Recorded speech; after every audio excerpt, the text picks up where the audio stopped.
వాళ్ళు ఏదో చేస్తారు, తీసుకున్నప్పుడు కట్టే బాధ్యత మనది అంటారు సార్. వాళ్ళు 100 అంటారు, వాళ్ళందరూ 200, వాళ్ళందరూ 200 అంటారు.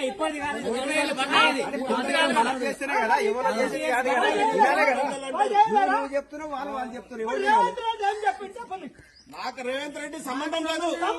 అప్పు తీసుకున్నారు, అప్పు తీసుకుని అదే సంబంధం నాకు.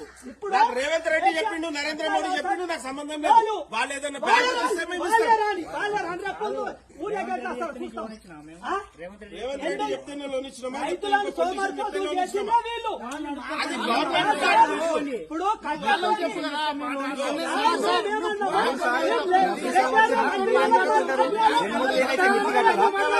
అప్పుడేమో కట్టుకుంటారు, ఇప్పుడేమో కట్టున్నట్టే పాలన కరెక్ట్ కట్టున్నట్టు.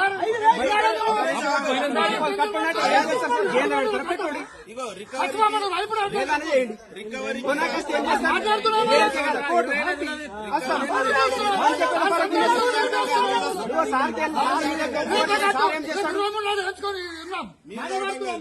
కాదు పట్టాను సార్ ఏం చేస్తాడు, కోర్టుకి పంపిపోతాం. నాకు నేను 300 ఉద్యోగం పూర్తి చేస్తా. నేను ఎంత మిగిలింది కోర్టు కట్టించుకోండి, 50 ఏళ్ళు అడిగి కడతాం. సార్ ఉప్పున 300 కూలి మాకు. నేను తినేది ఎంత, పిల్లల పిల్లలకి ఎంత, మిగిలేది ఎంత, 50 రూపాయలు, నెలకు 50 రూపాయలు కడతా. కోర్టు కోని ఇంకా బొంబాయి ఆడికైనా వాళ్ళు. బ్యాంకుకి రాజకీయానికి సంబంధం లేదు. ఏదైనా ప్రభుత్వ పథకం వస్తే అది బ్యాంకులకు ఇస్తే మీకు ఇచ్చే బాధ్యత వరకు మాది. ఆ పథకం ఫార్ములేషన్ లో గానీ, ఆ పథకం ఫార్ములేషన్ లో గానీ, పథకం ఇస్తామని గవర్నమెంట్ వాడు లంచం కొట్టేసుకొని వాడు సీఎం అవుతాడు.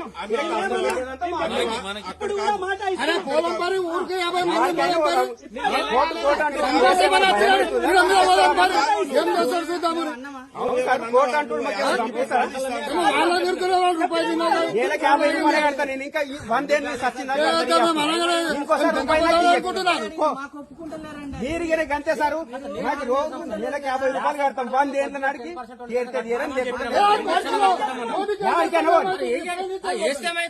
ఏమవుతుందా, భయమవుతుందా? ఎందుకంటే ఒక్కరుంటుండే అప్పు మన ఇద్దరు పోతుండే. ఊరందరూ ఊర్లో ప్రతి ఇంట్లో 4 అప్పు ఉన్నారు. పెడతాడా అండి మీరు పరిగణ కేసు పెట్టినా చెప్తాము, ఏదైనా చెప్తాము. 50,000 అప్పు తీసుకున్నాం, 2 లక్షలు అయింది. ఇప్పుడు 50,000 తీసుకో. మీకు ఏమి చేయం మేము, ఇప్పుడు ఎట్లయితే మొండి ఖాతాలు వీళ్ళు పెట్టుకుంటున్నారో వీళ్ళనే సస్పెండ్ చేసి పడేసి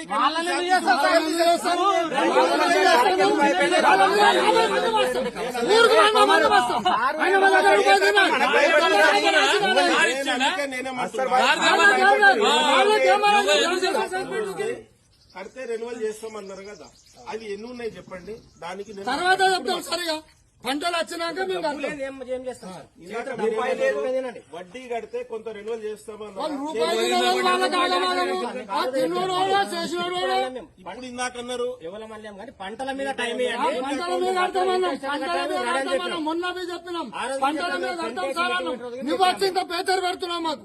చచ్చిపోయి పప్పులు ఉన్నాయి. ఇప్పుడు రాజకీయ నాయకులు ప్రెస్ చేయకపోతే ఆ ముండ కొడుకులు ప్రెస్ మీటింగ్లు పెట్టి మేము ఇంత చేస్తాము అంత చేస్తాము వాళ్ళు ఎందుకు చెప్పారు సార్?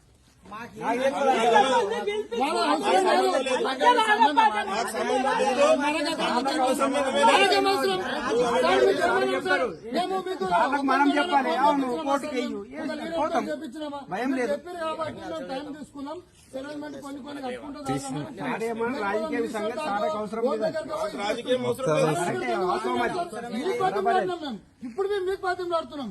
కొంత అవసరం లేదు మాకు. ఇంకా కూడా ఎన్ని లోన్లు కావాల్సి ఇచ్చేటోళ్ళు మాకు లోన్ ఏరిపోయిందనుకో, మాకు అయినాక లోన్ అదో నీ లెక్కదు. ఏం అవసరం లేదు, లోన్ అవసరం లేదు మాకు. లోన్ అదే లోన్ అది వీడికి తీసుకొని పరిశాన్ ఉన్నాం. ఇంకా నీ లోన్ ఉన్నోడు కట్టుకుంటాడు. డబ్బులు అసలు వసూలు చేస్తాం. ఇదే వాళ్ళకి రైతుల దగ్గర లేవు, భూమి మిస్సింగ్ అయినాయి. ల్యాండ్ ఇట్లా రాలేదు సార్. ఏమన్నా రాయి కావాలి ఇగో నీ బాధకు నా ధైర్యం ఇప్పుడు ధరణి తీసేస్తా అంటుండు కదా సార్, అప్పుడు భూములు మారతాయేమో. మీరు ఇట్లా చేసినారనుకో, ముసుగుకున్నాడు. అవును, ఊళ్ళో మీరు ఇట్లా ప్రెషర్ పెట్టిరానికి ఒక్కడు పోయినా రాజకీయం ప్రశాంతం అవుతుంది. రోజు పెట్టకుండా చచ్చిపోతారని చెప్పి